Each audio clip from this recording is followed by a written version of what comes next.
Where would the elite go if the world was ending?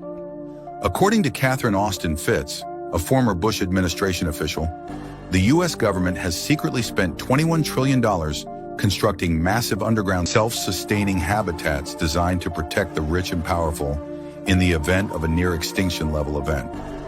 Since 1998, over 170 of these facilities have allegedly been built, hidden deep underground and even beneath the ocean floor. They're not on any official maps, no mainstream reports, no public access, just classified construction, secret budgets, and untraceable infrastructure. Some insiders claim it's preparation for a looming catastrophe, global war, ecological collapse, maybe something even darker.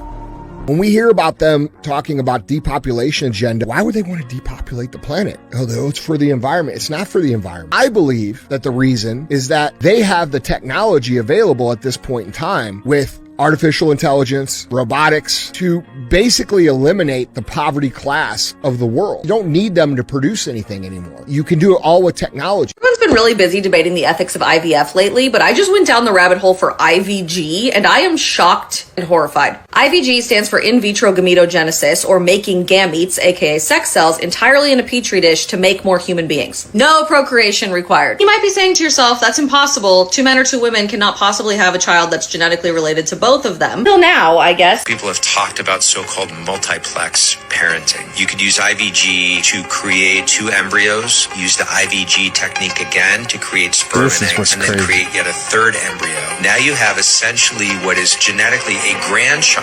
And they murdered the 2 other embryos. Exactly. And you could do this as many iterations as you wanted. That you could create a child whose biological parents, grandparents, great-grandparents were all embryos that were created and destroyed in a laboratory. At that point, who needs IVF? Who needs artificial wombs? He could be creating entire generations of people that nobody even knows exist outside of a laboratory. How like an octopus or cephalopods breed, the male gives the female a tentacle. It breaks off. So a female octopus can receive DNA samples from up to like 8 male octopuses, and then has a method for choosing which traits it wants from each one and combining them and hybridizing them before it makes its 50,000 or 5,000 eggs. I can't remember how many. The female dies. We probably have 11 billion people. We have plenty of people. But if you want to maximize something like IVG, your idea is let's eradicate inefficiencies and let's in a lab create Let's efficiencies. decide what's inefficient though. Like the corporates. We were talking about mentally disabled people earlier, and I've met mentally disabled people who provided value to my life. The people don't give a lot of credit to what your hormonal system and your biochemistry does to your DNA. Like you can't rewrite your DNA, but the tags that are produced in, the RNA sequences and stuff like that are directly related to your hormones, your biochemistry and all that. So in essence, your emotional state. What about how the octopus does it? We could do it, and maybe they're more efficient than us. They've been The doing it trade-off probably was before they we gave existed. up, basically identity for mass procreation.